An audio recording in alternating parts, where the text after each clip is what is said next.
chegando, gente, vão chegando, porque a live de hoje é uma live de sobrevivência.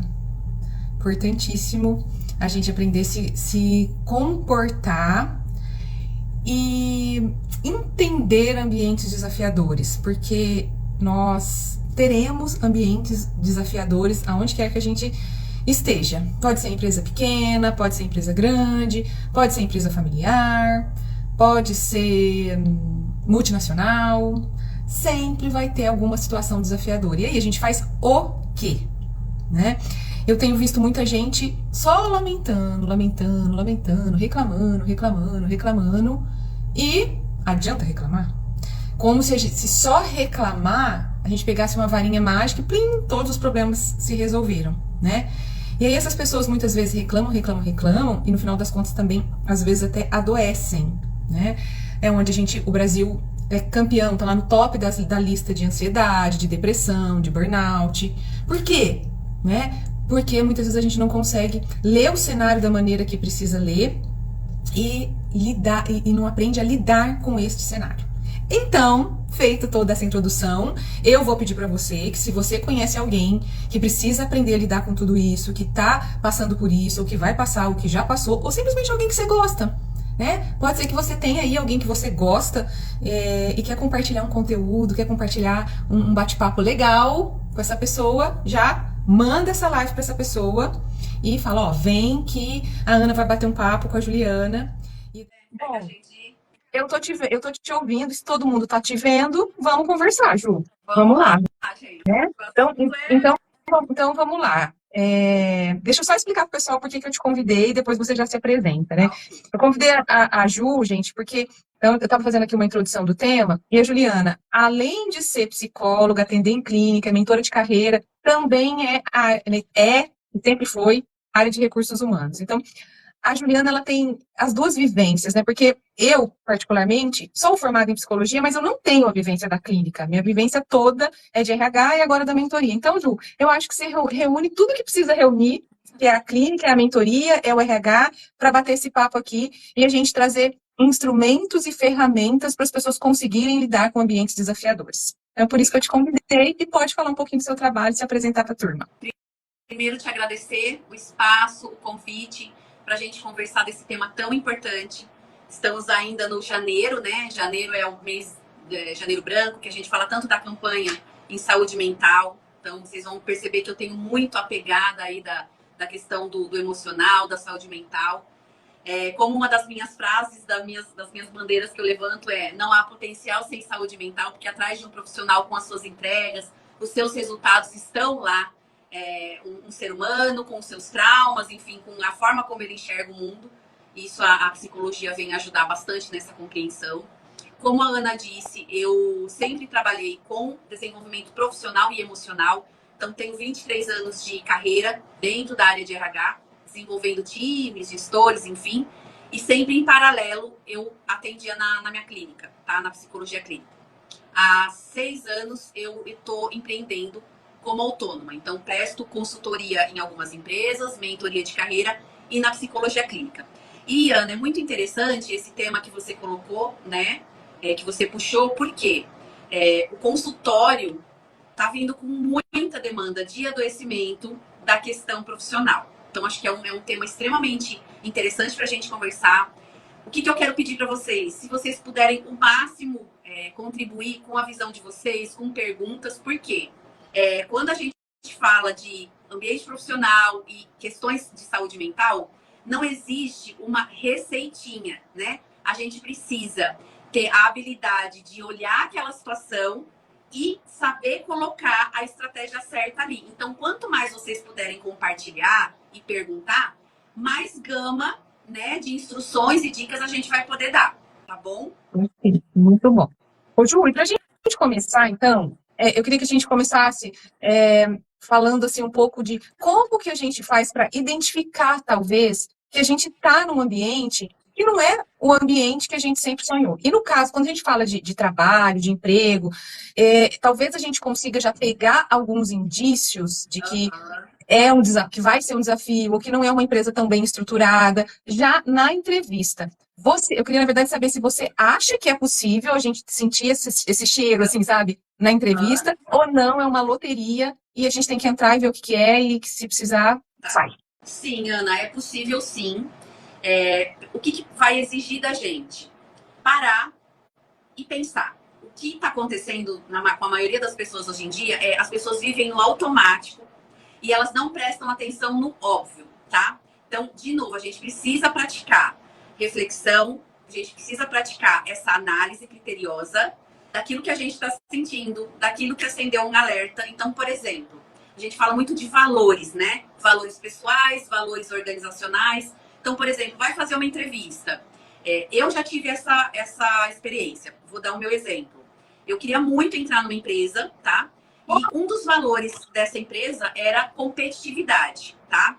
E na época, eu não me autoconhecia muito, né? Era início de carreira, enfim. Então, o que eu achava? Não, é uma empresa legal, bacana, né, de mercado. E eu fui para a entrevista sem fazer essa análise de quem eu era, do autoconhecimento, qual era o meu perfil comportamental, do que eu gostava, o que me tirava do sério ou não. Isso, gente, eu falo assim, ó, a gente precisa saber o nosso manual de instruções, tá? Então, por exemplo, se eu fui para entrevista no Oba-Oba, né, achando que ia ser tudo lindo, maravilhoso. Na época, o meu perfil, ele era muito... Eu era bem mais doce, né, Ana? Vamos dizer assim. Eu fiquei meio casca grossa, né? O que eu quero dizer com casca grossa? É não me abalar com certas situações. Mas antes, no início de carreira, eu confesso que eu era meio mimimi, sabe? Então, assim, do jeito que falava comigo, do jeito que me cobrava, enfim, eu não me conhecia tanto, né?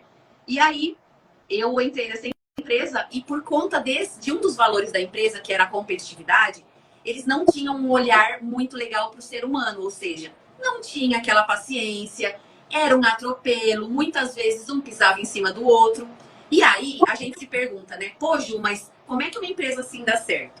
E aí, né, Ana, a gente que é da área, a gente sabe que as empresas dão certo do jeito delas, dão lucro, ganham. Mas o que eu quero dizer com isso? Eu adoeci nessa empresa, tá? Porque eu não dei conta desse jeitão competitivo, de não valorizar o ser humano, né? De meio que passar por cima, puxar tapete. Então, assim, aqui a gente vai falar aí de alguns bastidores.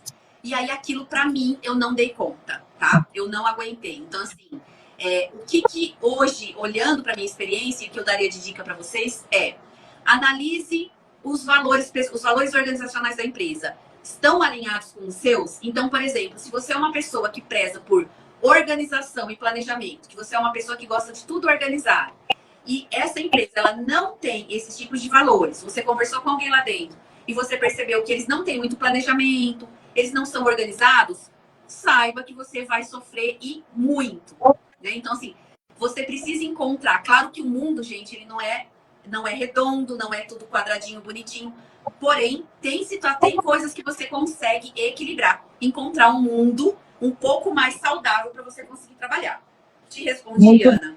Bom, então vamos lá. Respondeu sim, e eu queria até acrescentar algumas coisinhas que eu não sei se quem está aqui sabe, Ju, que, por exemplo, tem algumas formas de você pesquisar a reputação da empresa, né? Como que a gente faz para pesquisar a reputação da empresa? Por exemplo, não sei se todo mundo sabe, mas existe um site que se chama Glassdoor. Vocês conhecem o Glassdoor? Glassdoor, você entra lá, né, na internet, digita o nome da empresa, ou da empresa onde você está, ou da empresa que você está de olho, ou da empresa que você está fazendo o processo seletivo, e você vê o comentário das pessoas que trabalharam lá, ou que ainda estão trabalhando lá. Então, é um excelente, eu acho, um instrumento para a gente verificar o que estão dizendo e se eu quero entrar naquela empresa, porque as pessoas falam dos valores, falam o que é priorizado, o que não é. Então, gente, dá um Google aí, Glassdoor, e eu acho que ajuda muito a gente se safar, talvez, de ambientes ruins, só fazendo essa pesquisinha, né? Mas, vamos falar de outro ponto que eu acho que também é super importante, né? Eu não sei se todo mundo que está aqui sabe, né, Ju? O Brasil, ele é formado por empresas ele é composto por empresas, quase que 80% das empresas no Brasil são empresas familiares, são empresas de dono, né? E vamos ser muito sinceras, nem sempre essas empresas familiares têm modelo de gestão estruturado, desenvolve a liderança da forma que deveria desenvolver. E aí o que acontece? Esses ambientes se tornam desafiadores. Então, queria que você comentasse um pouquinho como que você acha que a gente tem que se posicionar nesses ambientes assim, sabe? Onde a liderança não é uma liderança que foi preparada, aonde a empresa não dá a estrutura ou a infraestrutura necessária. E até se você tiver um caso também para contar de alguma empresa que você entrou e se deparou com isso, e como que você saiu, né? Fique à vontade de contar aí para a gente. Tá legal. Uma coisa muito importante que a gente precisa olhar para a nossa carreira e no nosso ambiente profissional é a questão que eu disse lá no início. Às vezes a gente, né, Ana, da nossa área, a gente fala tanto no autoconhecimento, mas a gente não ter uma balelinha, tá? Vou falar por quê. Existe uma questão que chama atividade cognitiva. O que é isso? É o nosso jeitão de funcionar. É a forma como a gente pensa, enxerga o mundo, sente e se comporta, tá? Então, de uma forma muito breve aqui, de alguma forma, lá na sua infância, na sua adolescência, você interpretou que uma pessoa falar de uma forma, uma certa forma com você, aquilo representaria uma agressão, ou porque a pessoa não gosta de você, não gosta do seu trabalho, e aí você já cria aquela imagem, né, com um pensamento, a gente chama de crença distorcida, tá? Então, o que eu quero dizer com isso, tá? É um tema muito amplo, que eu não cabe aqui falar aqui agora, mas, seguinte, dado uma situação, vamos supor um líder, tá? Que não tem lá muito preparo para conversar com a equipe, ok? Às vezes, a forma como ele fala com você, necessariamente não quer dizer que ele não gosta do seu trabalho, que ele não confia em você. Muitas vezes é só um despreparo, tá?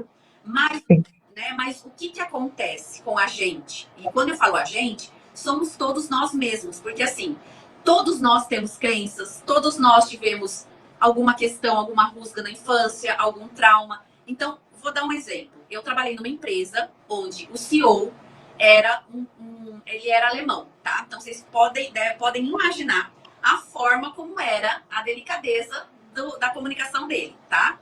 Extremamente, assim, papum, né? Relatório, eu quero relatório agora. Se você não tinha uma vírgula no relatório, ele já falava alto, tal. Só que era um cara extremamente resoluto e transparente. Então, se o relatório não estava certo, ali ele falava, não tá certo, volta e faz de novo. Então, ali eu já estava desenvolvida emocionalmente, por isso que eu falo a importância da gente se desenvolver emocionalmente. E ali eu entendia que, quando ele dizia, não, isso aqui não tá bom, ele não estava dizendo, Juliana, você não é boa. Ele estava se referindo ao relatório, tá? Então, eu conseguia, tá, lidar com ele, pessoal, porque eu me conhecia, eu sabia do meu potencial, eu conhecia mais ou menos o jeitão dele. Então, você tem que fazer análise de várias coisas do cenário, né? E aí, ali, eu fui tirando, né? Uma gestora minha falava, Ju, tira a cor do problema. Olha só o problema, porque a cor é a gente que dá a gente. Só que uma amiga minha, tá? Eu era analista sênior, na época ela era analista júnior. Ela, por algumas questões, né, da educação dela, enfim, da crença dela, ela interpretava que ele não aprovava ela, que ele não gostava dela, de que ele queria mandar ela embora. Então, gente, é por isso que eu falo.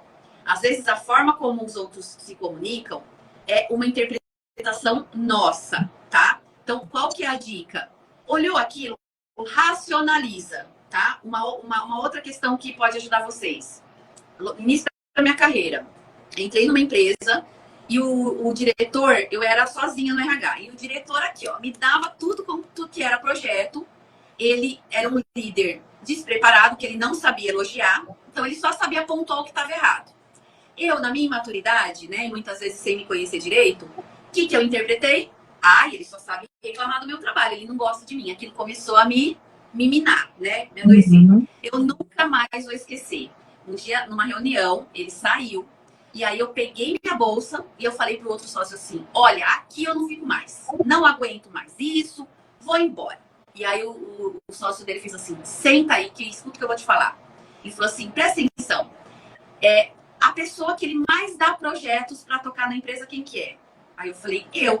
Ele falou, então, tudo bem que ele não sabe elogiar, ele não sabe, mas se ele não gostasse do seu trabalho, era para você que ele ia estar dando esse tipo de, tá? Então, assim, eu trouxe esses exemplos porque muitas vezes, pessoal, a gente interpreta errado. Então, racionaliza, tá? O que ele está falando realmente é compatível com o que eu sou? Se não é, entenda que o outro também tem um mau momento, o outro também tem um jeito de ser.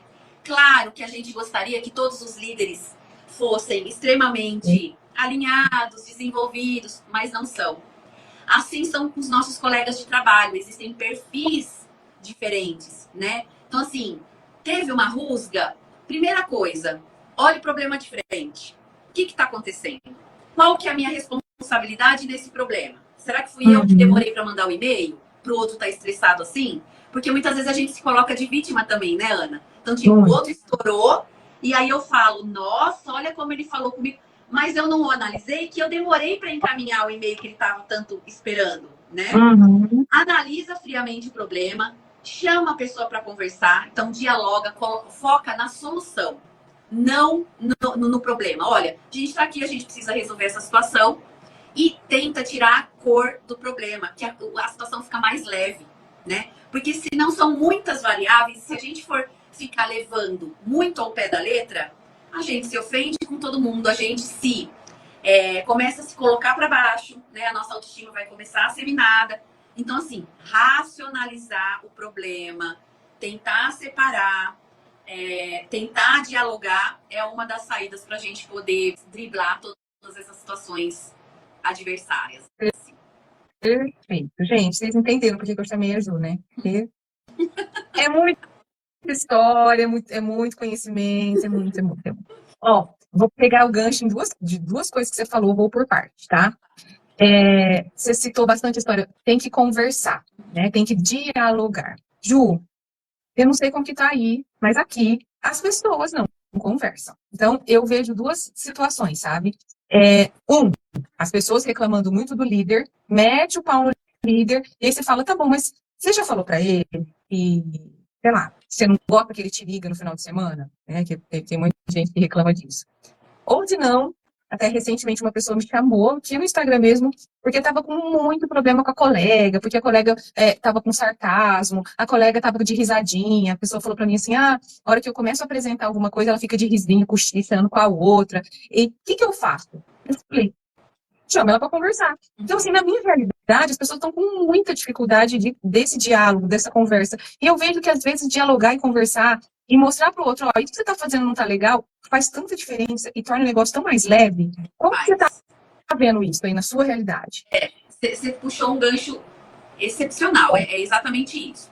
Claro que, né, vamos olhar de uma forma macro. Existem as pessoas que existem aquelas pessoas que simplesmente não sabem conversar e não sabem que estão fazendo errado, e existem realmente aqueles perfis mais perversos e sarcásticos que a gente sabe que, né, que a gente chama até dos famosos narcisistas, né? Enfim. Mas a saída é essa. Vou um pouquinho mais adiante, tá? Que é o que é engraçado, que vem muito para mim essa questão. E como eu acabei me especializando em transtornos de personalidade, a gente vê muito isso no ambiente corporativo. Então, pessoas com traços perversos, pessoas que manipulam, que existe de monte, tá? Não se deve fingir que não está vendo, tá? Porque quanto mais você fingir que não está vendo, mais ele vai te manipular. Então, mais ele vai te alfinetar, porque eles sabem que isso está te doendo.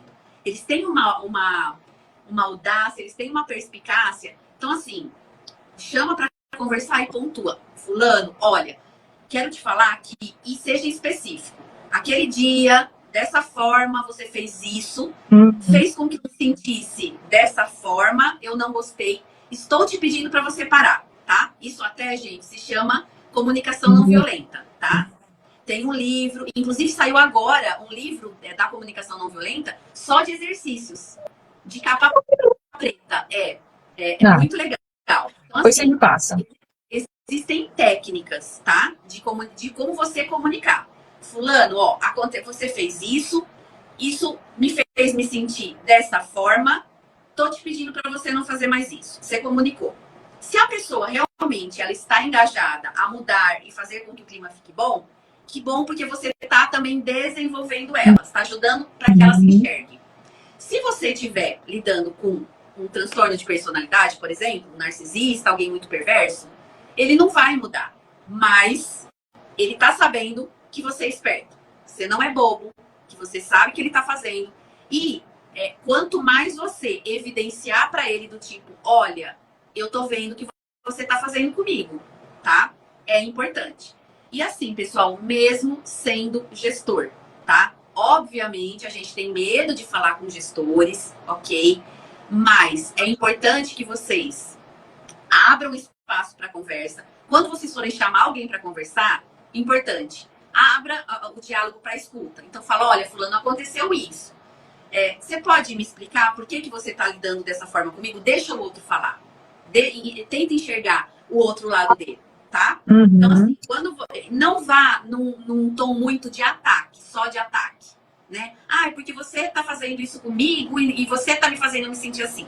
Não vá com um tom de ataque. Vá como, olha, vamos negociar porque não tá legal. Vamos deixar ficar bom, tá? Uhum. E assim, gente, muitas pessoas, eu escuto isso, Ana, as pessoas falam assim, mas eu tenho medo de conversar com o meu colega de trabalho ou com o meu líder e a situação ficar pior.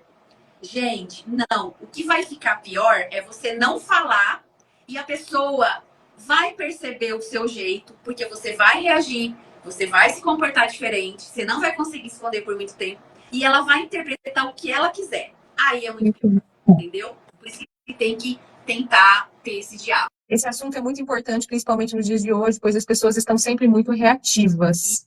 Isso. Muito reativa, gente. É uma coisa assim. Por quê? O que acontece, né? E aí eu olho muito para a questão ali do teu potencial, da tua autoestima. Quando você reage e você se dói demais, quando você recebe, às vezes, um feedback, isso mostra o quanto talvez você não conhece a tua força pessoal. Vou dar um exemplo. Gente, assim, isso acontece com todo mundo. Então, vamos supor, às vezes eu tenho um cliente que vem e fala alguma coisa, né? Juliana, não gostei disso, assim, assim, assim. Antigamente, quando eu não me conhecia, o que eu ia sentir? Nossa, não devo servir, não deve estar bom, né? Generaliza, né? Quando você se conhece, você já pensa assim, não, peraí, eu sei da minha competência. Vamos analisar o que de fato ele está querendo dizer com esse não gostei. Não é do meu trabalho inteiro, não é da Juliana. Às vezes foi uma comunicação errada que eu fiz. Então vamos olhar para isso? Uhum. É fazer as pazes também com a sua vulnerabilidade, com o seu erro. E não se ofender, né? Olhar como um objeto quebrado. A gente não pode se olhar como um objeto quebrado. A gente tem que se olhar como, olha, eu posso ter errado, deixa eu olhar. Ou se o outro errar, ter a coragem de falar, fulano, olha, eu analisei e não concordo com você, não. Você pode me explicar um pouco melhor o que foi que aconteceu ali que não te agradou? Porque quando você confronta o outro de uma maneira empática, a pessoa faz assim, isso já aconteceu muito, da pessoa olhar para mim e falar assim, eu acho que eu que não tô num bom dia, desculpa, porque realmente não tem nada aqui que eu teria que reclamar, entendeu? Uhum. Então, tem outra coisa, Ju, sabe o que eu acho? É o que você trouxe. As pessoas, elas generalizam, sabe? Esses dias eu estava numa conversa lá na empresa e uma pessoa trouxe para mim assim, falaram tal coisa, né? Falaram? Quem falaram? O RH. Não, o RH, falaram, o RH é muito vago, é muito generalizado. Olha, eu preciso da informação melhor. Quem falaram? Quem dentro do RH, né? Porque senão você não trata, e é a mesma coisa. Não gostei. Não gostei do quê? De qual parte? Não gostou do conteúdo, não gostou da forma, não gostou da cor, não gostou do quê, né? É isso mesmo. Quando você chama a pessoa para conversa, você faz com que ela se responsabilize por aquilo que ela está falando, entendeu? Então, muitas vezes, o que acontece? Aconteceu esses dias também com uma paciente minha que trouxe um caso onde ela era da área de cobrança. Então, olha só, da área de cobrança. E aí ela escutou conversa por corredores, né? Alguém maldoso, talvez. Ai, porque as pessoas não gostam de você. E aí ela fez esse exercício. Tá bom, não gostam de mim, por quê? Ah, porque o departamento tal fala que você nega tal e tal coisa. Esse é o meu papel dentro da empresa.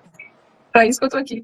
Então, não era, tipo assim, querido, você não gosta de um negócio que é a minha função. Né? Então, a gente... porque assim, Ana, o que acontece? Essa questão da gente olhar para as nossas emoções, saber nomear, né? Por que eu tô com raiva? Que situação que eu explodo? É um estudo recente, tá? É um estudo aí de 1980 que nos ajuda a olhar. Porque a gente nunca foi alfabetizado emocionalmente, né? Olhar para as nossas emoções. Então, o que acontece? A gente vem aí numa pegada de só olhar para o erro, de só criticar, né? Às vezes, se é difícil a gente olhar aquilo que a gente é bom. Então, a gente precisa começar a mudar de hábito, mudar esse pensamento, né? Então, as coisas vão ficando mais claras, vão ficando mais leves, né? Então, as situações estressantes do dia a dia, elas vão perdendo peso quando a gente começa a questionar os outros e a gente mesmo. Ô, Ju, e nessa linha aí que a gente não foi educado emocionalmente, a gente não foi educado para falar de sentimento, inclusive durante muito tempo, tipo assim, o que você sente fica lá fora, você está aqui dentro da empresa só para trabalhar, né? E é muito do que o CNV diz, eu também falo muito para os meus mentorados, assim, ó, quando você for chamar alguém para conversar, fala para outra pessoa o que aquilo que ela fez com que você sentisse. Então, traz para a pessoa assim, ó, fulano, você falou mais alto comigo na reunião. Quando você fala mais alto comigo na reunião, na frente de todo mundo, eu me sinto triste, eu me sinto humilhado, eu me sinto... Porque sentimento é único, é seu, ninguém pode falar mentira, você não fica triste nada. Mentira, você não se sente humilhado, não é?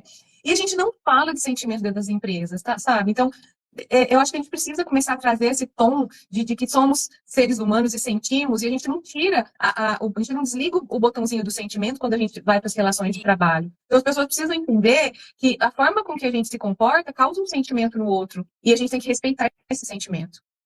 Exatamente. Né? Uma coisa muito importante, Ana, é exatamente isso. É fazer as pazes com a nossa vulnerabilidade. Inclusive, existe um livro... Brené Brown. É o da Brené Brown? É.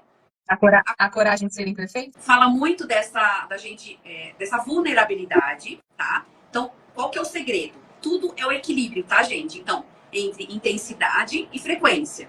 Então, por exemplo, olha, fulano fez alguma coisa e fez com que eu me sentisse desvalidado. Então, você vai conversar com a pessoa e falar, olha, eu senti que parece que você não deu valor pro que eu fiz, pro que eu falei, né? Me senti assim.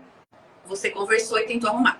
Agora, presta atenção se você tá toda hora se sentindo desvalidado. Então, a intensidade e a frequência, tá? E aí, eu vou fazer um gancho com a linha que eu trabalho no meu consultório clínico, que chama terapia de esquemas, tá?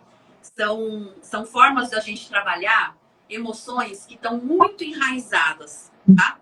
Então, vou te dar um exemplo. Às vezes, eu tô numa mentoria de carreira com um mentorado e ele não consegue se sentir reconhecido, mesmo o gestor falando, mesmo o gestor mostrando. Isso significa que ele tem um padrão de falta de amor, falta de afeto, falta de reconhecimento muito enraizado, muito profundo. Tem que ir para terapia, né? A terapia de esquemas, ela trata exatamente isso. Então, você prestar atenção nisso. Uma coisa é você falar dos seus sentimentos, né? E tentar resolver. Agora, se isso ficar todo dia, toda hora, te convido para você refletir um pouco melhor, né? E tentar procurar aí uma ajuda. E marcar uma consulta com a Juliana, né? Procurar um profissional, porque, de novo, tem a situação que o outro realmente pode ter te causado, mas pode ter muito da nossa interpretação, né? Da sua interpretação. Não, peraí, tem uma conversa, uma pergunta aqui da Flávia, já faz um tempinho que ela fez, e eu quero muito pegar esse gancho aqui com a Flávia, ó. E quando o colega faz, você percebe, fala como líder e ele não resolve. Eu vou responder, depois você me fala. Flávia, o colega fez alguma coisa para você, você percebeu. Não é para o seu líder que você vai falar. Sabe por quê? A minha opinião, eu posso estar sendo muito radical, mas a minha opinião é que quando uma pessoa faz uma coisa para mim, e ao invés de eu tratar com ela, que somos duas adultas, eu levo isso de cara para o meu chefe, meu líder, eu estou me comportando como uma criança do prézinho. Que o coleguinha puxou o meu cabelo, eu vou lá e falo, tia, o coleguinha puxou o meu cabelo. Né? Então a gente trata com a pessoa que fez. Né? É óbvio. Conversei com a pessoa do jeito que a Juliana ensinou aqui, fizemos um combinado, pedi para ela não fazer mais, ela fez de novo. Aí eu conversei com fulano, nós não conversamos, eu pedi que você não fizesse, por favor, né? Combinado. A pessoa fez de novo, fulano, olha, sinto muito, eu vou precisar levar essa situação para nossa liderança, porque eu já conversei com você, eu já fiz combinados e você não está cumprindo os combinados. Aí tudo bem levar para o líder, né? Mas, gente, quando eu, que sou líder, por exemplo, eu que tenho uma equipe grande, e a pessoa traz esse tipo de coisa para mim, porque o fulano, não sei o quê. Aí você já conversou com o fulano? A pessoa que às vezes nem conversa, vira coisa do parquinho, como diz a Lívia, que está aqui, vira aluno da quinta série B, não é nem da quinta série A. Geralmente a A é a melhor. Vira aluno da quinta série B. Então, a gente trata com o colega, porque somos adultos. Tratou, combinou, não aconteceu, coleguinha, eu vou precisar levar para o nosso líder, porque você não está cumprindo com os combinados. É assim que eu acho que tem que tratar. Ju, estou errada? Estou sendo radical? Tá certíssima, tá? Você trouxe um ponto chave, que é isso mesmo. E de novo eu, a psicóloga, né, puxando a sardinha para ela. Gente, a terapia de esquemas, ela trata exatamente isso. Porque todos nós temos algumas feridas, de criança ferida. E aí a gente não percebe que a gente leva isso para a vida adulta, para a empresa. Então, o exemplo que a Ana deu é exatamente isso. Muitas vezes, em situações estressantes, a gente se comporta como criança. Porque a gente repete o padrão lá de trás. Então, a gente tem que aprender, existe um termo mesmo na terapia, aprender comportamentos adultos saudáveis. Que lindo. É isso que a Ana falou. Porque a gente vai no automático. E aquela coisa, mãe, pai, fala com fulano. Uhum. Né? E a gente acaba, o problema piora. Porque a amiga, o Geraldo está perguntando, por que a amiga não pode atender na clínica o amigo? Por quê? Ó, depende, tá? Vamos lá. Na minha linha, tá? Na linha que eu trabalho, pode. Só que a gente faz uma análise, tá? Então, por exemplo, esses dias veio uma mãe, né, para eu atender o filho dela. Eu falei, ó, pela terapia em si não teria problema, mas como a gente cruza muito, né, durante a semana, enfim, é a pessoa que é aqui do condomínio. Às vezes, se a pessoa, o filho dela, for, vamos supor, ele vem e ele fala uma questão muito dolorida da mãe dele comigo. Às vezes, por isso que eu falo, ó, a nossa interpretação, ela é carregada de cores. Então, imagina esse menino comigo na terapia, ele fala mal da mãe dele pra mim, que é minha vizinha, digamos. Qualquer posicionamento que eu der para ele, ele pode interpretar, mas ela é amiga da minha mãe, por isso que ele tá falando isso. Entendeu? Tá. Então, é muito mais assim, ó, não é que tem problema, não tem problema, né? Porque a gente mantém o sigilo, a ética. É muito mais, mas às vezes pelo outro do que por você, né? Para a própria pessoa, às vezes não faz sentido, não tem tanto peso que o psicólogo fala. Entendi. Ju, deixa eu ver. Eu falei que eram 2 pontos que eu queria comentar, né? Um era isso do diálogo, de conversar, da importância, e o outro é sobre cultura das empresas, sabe? Então, assim, ó, o que eu vejo também, e isso também bato muito nessa tecla. Tem alguns lugares que a gente está trabalhando, que a gente vai trabalhar, que existe uma cultura já estabelecida, né? Então, às vezes é uma cultura mais, como você trouxe no começo, mais agressiva, é uma cultura de muito controle, de pouca liberdade, de baixa criatividade, de pouca inovação, sei lá, né?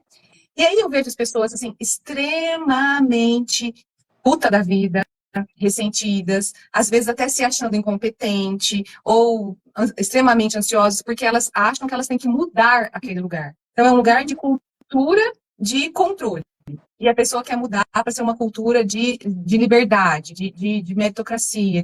Então, assim, eu acho que esse ponto também é fundamental. Ok, você precisa nós falamos bastante do autoconhecimento, da inteligência emocional, do diálogo, mas você também precisa aprender a fazer a leitura do ambiente onde você está, porque aquela história do mandurinha só não faz verão é muito, muito verdadeira. Você não vai mudar a empresa que te contratou, né? A empresa está lá, tem 10 anos, 20 anos, 30 anos, sei lá quantos anos, tem diretores, tem presidente, tem donos, e a empresa é aquilo. Então, e aí, Ju, as pessoas, de novo, chegam na mentoria para mim e falam assim, não, Ana, porque lá a empresa é assim, assim, assim, assim, assim, assim, e mais tinha que ser. Eu falo, meu bem, você já relatou para mim o jeito que a empresa é, agora cabe a você analisar, quero ficar aqui, vou me adaptar aqui, vou me moldar a esse ambiente ou não. Ninguém muda a cultura de empresa. Você concorda? Absolutamente. Só se o dono Por quê? quiser, né? E mesmo assim é muito difícil, né? Porque às vezes a cultura ela já se enraizou nos processos, no jeito que o cliente é tratado o cliente, nas relações com esse cliente. Então, assim, você trouxe também, muito importante essa questão. Então, vamos lá. Se você estiver numa empresa, tá? Que você percebeu que ali as formas das relações acontecem, tá te adoecendo, claro que a gente vai olhar para aquilo que a gente pode mudar. Então, por exemplo, bom, vou fazer essa análise, não gosto de ficar aqui, vou me mudar. Ok. Só que nem tudo é um mar de rosas. E nem todo. Tipo, a gente nunca vai encontrar uma empresa 100%, né? Adequada. Então, qual que é a saída, a solução? Você ter um propósito, um objetivo para aguentar estar ali. Um exemplo. Uma vez eu estava numa empresa com uma cultura muito difícil, tá? E aí, tava conversando com um dos gestores que eu estava desenvolvendo, e eu falei para ele, o que te faz ficar aqui? Ele falou, Juliana, o que me faz ficar aqui é o que eu ganho e a forma como eu trabalho, as minhas atividades, fazem com que eu me sinta confortável, tá? E me ajuda a pagar o tratamento do meu filho. Ponto. Esse era o objetivo dele, tá? Porque muitas vezes, o que a gente faz? Quando a gente fala em propósito, em objetivo, a gente fica imaginando uma coisa tão grandona, intangível. Não, de novo, né? Como eu falei lá no começo, uma das questões para a gente conseguir tratar o nosso emocional e não adoecer é olhar para as pequenas coisas, é olhar para o óbvio. Então, assim, eu tô aqui nessa empresa, poxa, não gosto muito do que acontece aqui, mas vamos analisar algumas outras coisas? Olha, eu gosto da minha atividade, tá? Meu gestor não é lá aquelas coisas, mas também não é tão ruim assim. Poxa, o que eu ganho aqui, eu tô conseguindo pagar minha faculdade. Então, vou aguentar ficar aqui até acabar minha faculdade. Então, se coloquem um propósito, se coloquem uma meta. Isso ajuda e muito, tá? Então, é uma das saídas que a gente tem para olhar. Mas, realmente, assim, tentar mudar a empresa, gente, assim, é bater de frente com um Scania. A gente se machuca e não dá certo, não adianta. É aquilo, né? Você não muda a empresa. Se está te incomodando, mude você, né? Mude a sua forma de ver o ambiente, mude a sua forma de se comportar ou se mude daquela empresa. É aquele ditado, né? Os incomodados que se mudem, né? Exatamente, né? Gente, a gente vai começar a caminhar aqui para o final do nosso bate-papo. Ju, tem alguma coisa que você acha assim que é a sacada, o pulo do gato, assim, para as pessoas realmente se cuidarem, olharem para si e não adoecer? Tem. Uma coisa que eu gosto muito de falar é, de novo, a gente não olha para o óbvio. É um negócio que chama necessidades e expectativas, tá? Então, assim, por exemplo, esses dias eu estava conversando com uma amiga e ela estava reclamando muito, né? Do emprego onde ela tá, que ela não é feliz, que essa coisa de que gostar do que faz é uma grande mentira, que isso não existe.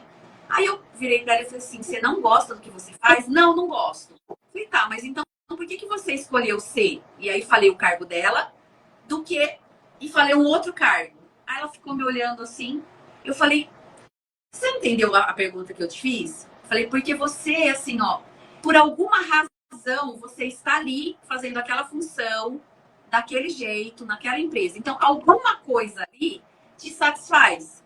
Então, por exemplo, eu na época que eu trabalhava com RH dentro de empresas, eu era generalista, tá?